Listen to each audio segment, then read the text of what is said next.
எந்தன் வாழ்க்கையின் அர்த்தம் சொல்ல பூக்களின் வண்ணம் கொண்டு பிறந்த மகளே என் மகளே. நான் வாழ்ந்தது கொஞ்சம் அந்த வாசத்தில் வந்துதித்து உயிரில் கலந்தா என் உயிரே. உன் பூவிழி குறுநகை அதில் ஆயிரம் கவிதையே.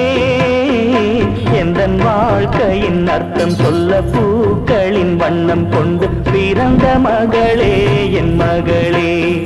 நான் வாழ்ந்தது கொஞ்சம் அந்த வாசத்தில் வந்துதித்து உயிரில் கலந்தா என் உயிரே.